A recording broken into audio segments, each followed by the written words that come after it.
Hello and welcome to the Gentle Rebel podcast, where I explore how we might slow down and become more aware of what's going on in and around us so that we might live a more meaningful and intentional life as sensitive, creative misfits without becoming overwhelmed by all the noise, absurdity and posturing of today's crazy world. My name is Andy Mort. I'm a songwriter. I'm a creativity slow coach. And I love working with fellow introverts and sensitive type people and quiet souls who want to nurture and perhaps share our gentle voices with a world we know deep down can do so much better than it's doing. As I say, I love helping other gentle rebels find the courage and perspective required to make their own quiet stand for what truly matters in life to them. Welcome to episode number 315, where today I want to talk about Dawn. No, not her, whoever you're thinking about. I mean the abstract threshold between night and day, where the light of the sun scatters upon the earth before it rises above the horizon. This year's been kind of weird and tough so far. You don't need me to tell you that. Well, you know, there have been some real positives to it. As I've talked about before on the podcast, you know, I've really enjoyed the permission to slow down, go into more of a reflective mode at times, and to be forced not to leave the house earlier on in the year. I've kind of loved thinking about how things and people are all connected and how we can reframe moments like this to seek answers to the question, well, what does this make possible? You know, what good can we create from this situation?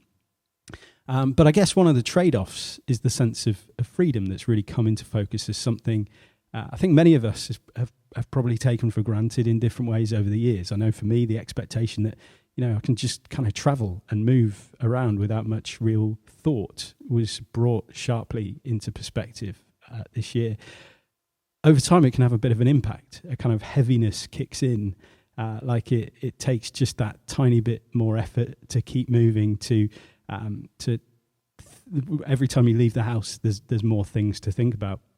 Over the past few weeks, I've been really enjoying Dawn, and that's why I want to talk about it in this episode. You know, there's something about this time of year in the autumn that makes Dawn more accented. I guess because it starts emerging perhaps a little later as we're coming out of the summer, and so it feels more visible because, you know, it catches us when we wake up. You know, I awaken pretty early generally, and it's now dark when I get up. So I've been enjoying my morning cup of coffee with the dawning of the new day. And September often provides beautiful, clear skies and crisp mornings as well. So when I've been, you know, out for my morning run, I've been doing several times a week over the past few months. It's been a delight to see the dawn turn into sunrise and bathe me in a warm golden embrace of light. It's been an opportunity for me to remember that things don't always stay the same. Change is always sitting just around the corner. That can feel like a positive thing. It can feel like a negative thing. It can feel like a foreboding joy thing. You know, if we're in a tough season right now, it might be reassuring to remember that this too shall pass. You know, the change is just around the corner. There's the dawn of the new day. If we're loving life right now and things are great and we don't want anything to change, it might not feel like the greatest thing to think it's not going to be like this forever.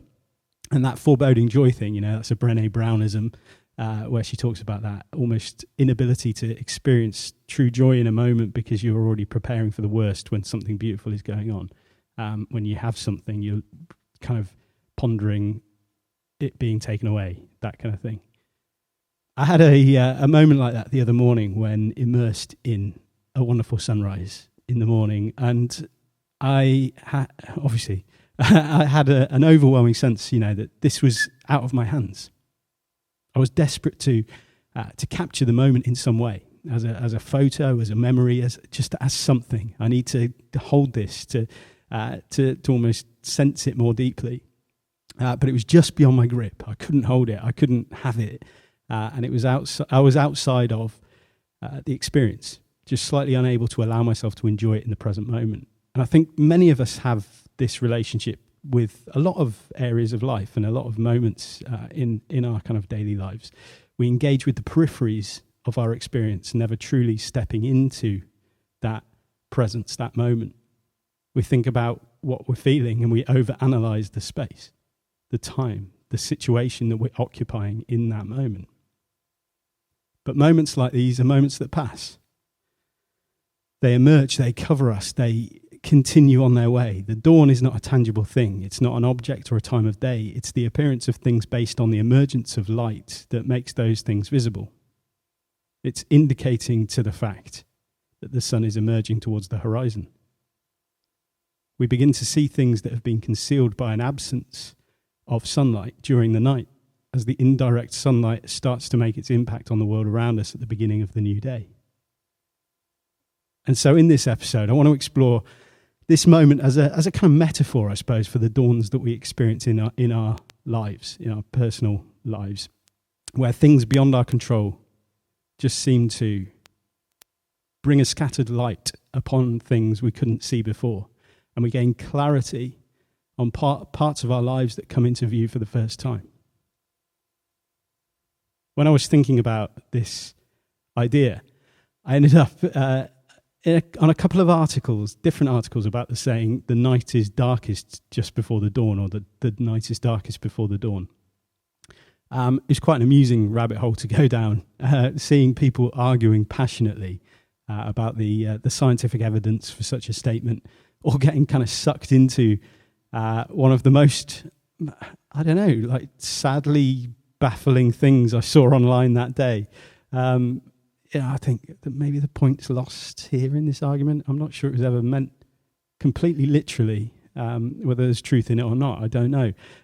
It's about the human experience of the darkest hour, which is so often the precursor to change, to an awakening, to a fresh dawn for us in different parts of our lives. For so many of us in different situations in life, until we go to that place, that darkest hour, that darkness, we don't face what we need to in order to realize that the light is missing, or to have that light shine different on things that we can then see more clearly in our lives. Or something happens that means we hit that rock bottom place where we have no choice but to start climbing back up. The good news is we don't have to go to that place. We can raise our own awareness about the things in our lives that we're dissatisfied by, that we want to change, the things that are drifting or moving away from where we want them to be going or where we want to be heading within them.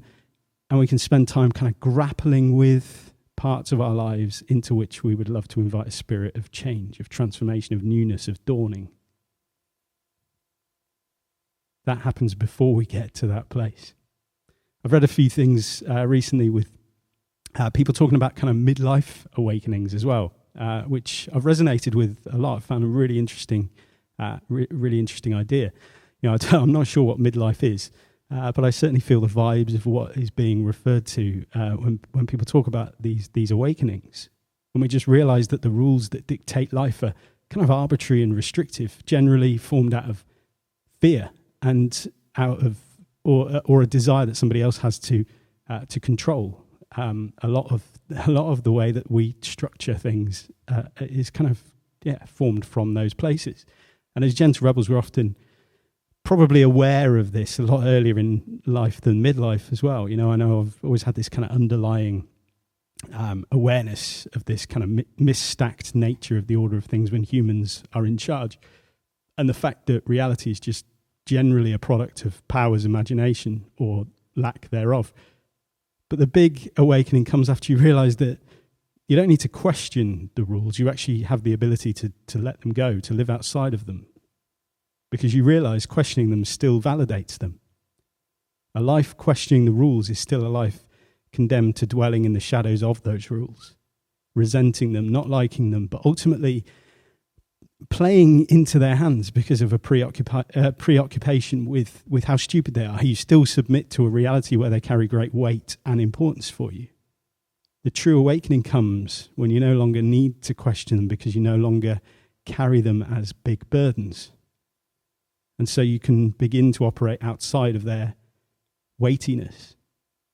I'm aware this is quite an abstract notion, and I'm not sure how I can get concrete with it. I guess it's now an idea that maybe just allow to sit and to be sown. If you hear this and you resonate and you get it, then you know what I'm talking about, and that's great. If you hear it and you don't quite get it, or you're like, I'm not sure what you're talking about there, Andy. What are you doing? And just hold it lightly, and don't worry. I'm sure it will become clearer in time. And like the dawn, these things can't be forced to arrive sooner than they arrive. That's the beautiful thing about dawn. It moves at its own pace. But if we're there and we have our eyes open, our eyes grow accustomed to the dull light, and it doesn't take much for objects to grow clearer before us as we witness the shift. Because when dawn comes, nothing truly changes, just our ability to see what is already there and the energy we receive from the light as we encounter the world that has come into view. Do you ever get that feeling that things are shifting, things are changing, things are emerging, but you're not quite sure how, or even what that means, what that looks like, what that's going to entail? In August, I created a virtual retreat to coincide with the opening of the Haven doors for the month. I shared a bunch of short video and written reflections about this concept of picking up the pieces of ourselves when it feels like we don't really know what it means to be us. And it was an exploration of this idea that in order to get a better grip, sometimes you've got to let go and decide whether or not you're going to pick the thing up again, or with a different grip, with a better grip, or whether you're going to let go so that you can hold other things. That when we're holding too tightly to things, it can ruin our grip of them. It can be harder to move sustainably when all you're thinking about is, how do I keep hold of this thing that I'm really struggling to keep a grasp of in my hands? It was one of those projects that stimulated some new ideas for me. Ironically, gave me a piece that I've been looking for over the past couple of years as well. I guess in some ways it was an exercise of introspection and grappling that was really, really useful for my own sort of progress and growth.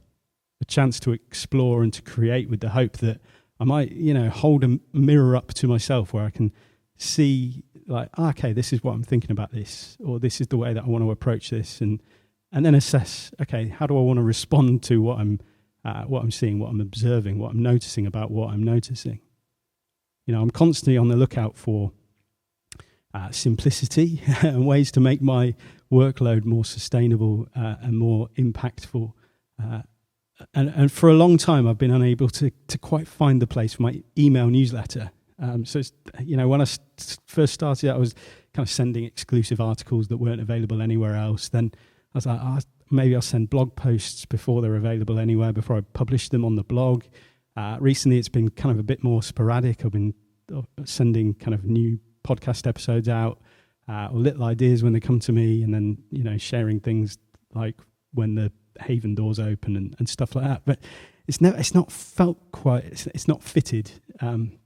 But as I was reflecting on what I'd learned from the virtual retreat, from the picking up the pieces thing, and what I want to kind of take forwards from it, I stumbled on some much sought after clarity. I'd been questioning, I think this idea is right. This retreat thing is good. Do I run it a few times a year? Do I turn it into a course that's always available? And again, nothing was quite landing until I allowed myself to consider the possibility that maybe this is an ongoing thing. Maybe this is my email newsletter. And as I experience this new dawn in my own life, this idea of letting go of old pieces, of grabbing hold of some of them, of picking up new pieces, of letting go of some of those old things permanently, this ongoing voyage of discovery and curiosity and experimentation feels very kind of, prescient and apt and there. And as I kind of learned during August, there's so many other people as well who resonate with these ideas in their own lives. We're all constantly refining and grappling and letting go and deciding what to pick up and what to kind of relinquish and all that sort of stuff. And this is this process that never ends. And so I realized this is the perfect opportunity to keep creating little snapshot reflections of what I'm learning and observing as I go, through 300 to 800 word posts that turn into 5 to 10 minute videos as well, just like the things in the virtual retreat. I get to play with some visuals, create some ambient music, share messages that I know will focus me, give me clarity, also and kind of be that mirror, give me the opportunity to reflect on, okay, what am I thinking about here? What's going on at that deeper level? And also to encourage and support and hopefully inspire people who engage with those videos and read those articles. As you make sense of your own voyage of letting go and picking up, of relinquishing and reigniting, of allowing the sun to set on certain things and inviting the possibility and opportunity that emerges from the coming dawn. With this, I don't know, realization, epiphany, this thing of like, it's the newsletter. Another decision sort of, I don't know, fell into place, or another piece of the puzzle just sort of landed, which is that the Haven, I've just had the doors open for a month 3 times a year, and I just had this overwhelming sense of it's got to stay open all the time. You know, it's made sense over the past few years for me to have those short bursts of time when the doors are open. I can concentrate on, okay, right, new members, let's think about that and all that sort of stuff. And then other times when I can just focus on creating content in the community, being there, present in the community and all that stuff. But this doesn't seem to make sense for me anymore. And what's more, I've noticed something that's happening in me during those open door months. The past few times that I've done it, I've felt completely overwhelmed and anxious and exhausted by it and burned out. And it just happened in August as well. So I'm seeing that is kind of a message that it's time for a change in how I do things with that, you know, with the to the transitions in March. So at the start of lockdown, we moved towards more live community events. And yeah, this time last year, we started the kind of annual cycle of themes. And so stepping very deliberately and very rhythmically through these different themes of personal growth.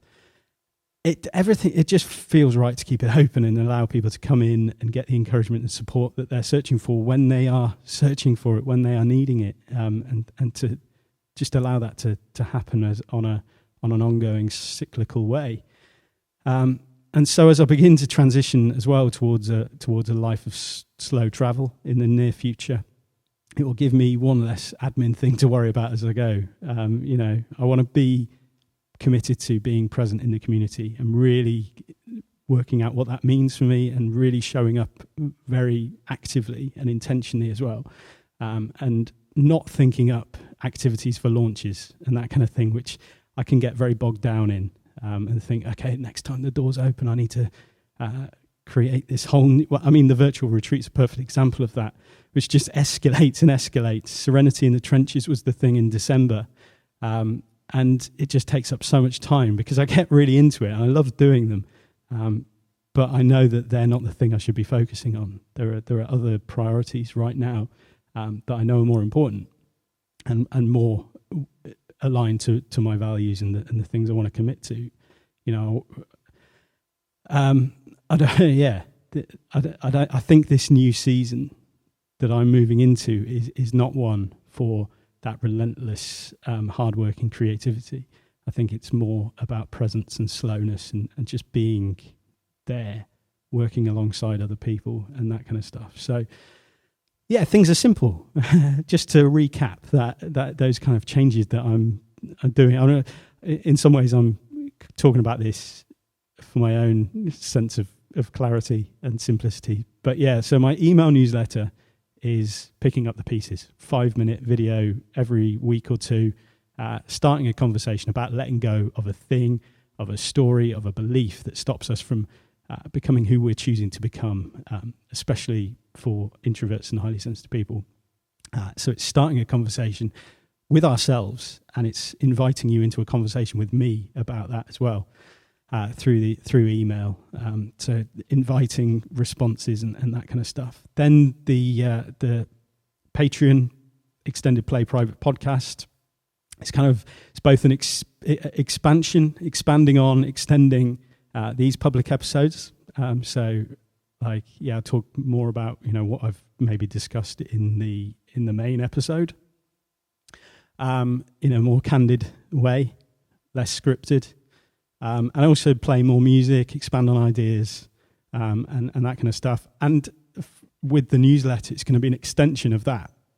So I'll do unscripted explorations of the ideas that I'm introducing in the Picking Up the Pieces newsletter. So expanding on those 5-minute videos, and also just keeping you up to date with how I'm getting on with this kind of transition, with this slow travel, what I'm learning as I embark on this next chapter as a professional slow coach and gradual traveller. On the note of Patreon, massive thank you and welcome to Lorraine, who became a patron supporter recently. Absolutely means the world to have you on board, Lorraine. Welcome. I must say, I'm not quite sure what's going on with Apple Podcasts at the moment. Lorraine raised my awareness of the fact that this show has, the Gentle Rebel podcast has kind of disappeared temporarily from the platform. And I can see absolutely no obvious reason why that's happened. I can only imagine it's some hangover from when my site went down for a couple of days. When was that? Last week, as I'm recording this, after a slight migration malfunction when we upgraded the database. I'm hoping when I publish this episode, it catches up and triggers Apple Podcasts to start pulling the feed into it again. But truth be told, I have no idea if that's a thing, if that's how it works. I don't know. If it doesn't happen, then I'll look into it with a lot more urgency. But yeah, anyway, thanks, Lorraine, for raising that kind of issue. Hopefully you're able to hear this. If you're not, it hasn't worked. So yeah, newsletter, Patreon extended, to kind of brings the podcast and the Picking Up the Pieces. It goes more in depth into those ideas that I'm exploring there. And yeah, the other piece of the puzzle, the Haven, deeper community part of the virtual world that I'm embracing, creating, whatever, where we meet up virtually every week and explore themes of deep personal growth, building on the same topics year on year. So it's that supportive community, which is a community that you can be involved in as much or as little as you need and as you want. And then if you're ready to embark on a more intense personal period of growth and change, you can join me for my Gentle Rebel creative shift coaching, basically a bespoke 12-week one-to-one program tailored to you and the thing that you're ready to or desperate to transform in your life. I've actually got a couple of spaces available for this each month. So if kind of working with me at a personal level sounds like something you'd benefit from or appreciate, just drop me a message. We can explore whether or not that's right for you or right for you right now. So yeah, that's the kind of, I guess, I don't know, that's my dawn. It feels simple and clear for me again now. And I love the fact that each of these aspects has its own purpose and identity and way of giving value in different ways. Like the newsletter, that's the start of the conversation. Start the conversation with yourself and with me, and around the ideas that I love exploring. Patreon is a deeper, more candid behind-the-scenes peek at the iceberg beneath the surface. The Haven is community, network of support, more immersive journey of personal growth over time. And coaching is an invitation to work with me one-to-one. So yeah, this is useful. Thanks for letting me kind of get clear on this for you and for me. I'll try and find a way to communicate this on my About page, I think. Or the Working With Me page. I don't know.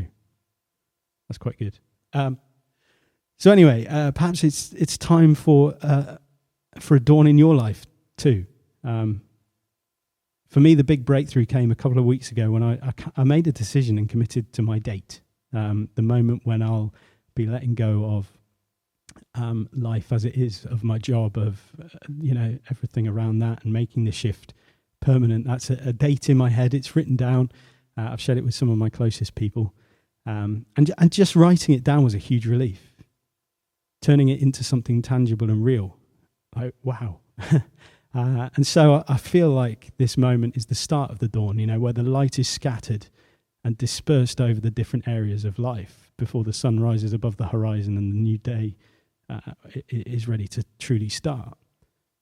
I'm ready, I'm not ready, but definitely, I guess, willing to get this thing started, to start moving this, whatever it's going to look like. It's scary, it's uncertain, it's full of unknowns, but I know deep down, I feel it in my bones that it's time. And so, yeah, I'm going to leave it there. It's been a weird episode, this one, actually. It feels like a kind of a catching up with what's going on for me. Hopefully you kind of, I don't know, find something to get your teeth into for your own personal situation and journey. I've played the show out with this song before. I'm going to do it again. I mean, no song feels more appropriate for me to play than Traveller, which is a song from my album Year Zero.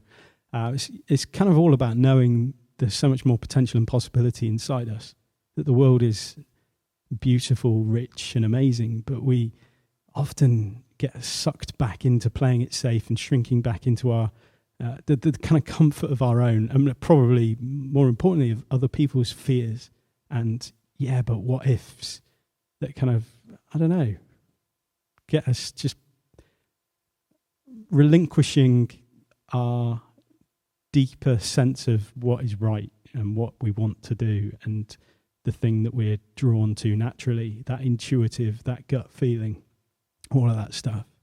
You know, maybe the darkest hour has already come, but if not, we don't need to wait for it.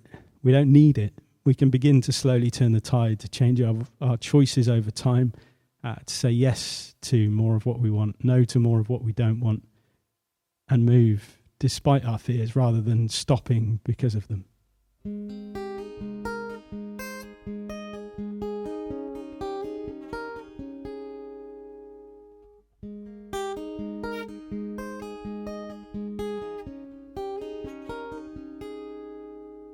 Stake a claim, destroy my name with love.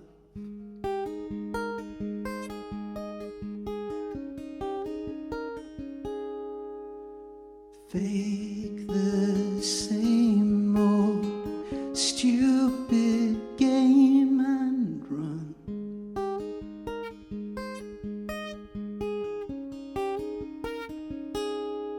I'm a traveler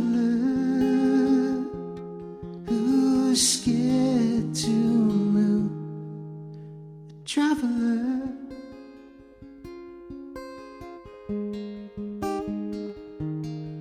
I'm a traveler who's scared of moving on.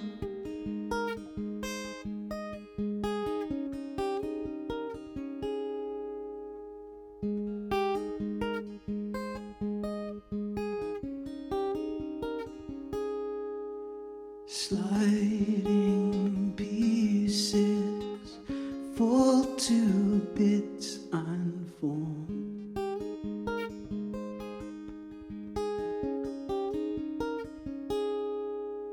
The right type circles that shelter from the storm.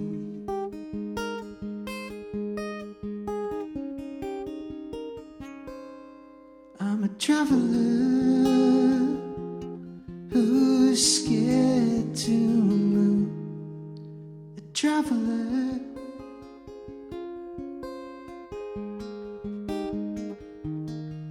I'm a traveler who's scared of moving on.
traveler who's scared to move along. I'm a traveler who's scared of moving on.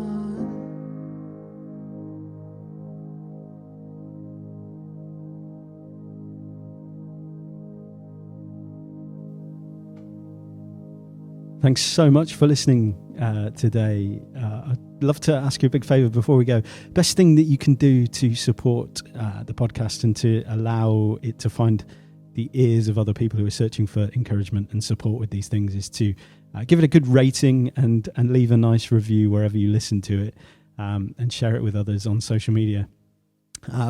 It really, really does help in massive ways, and I'm so grateful to all of you who support this stuff in such a way.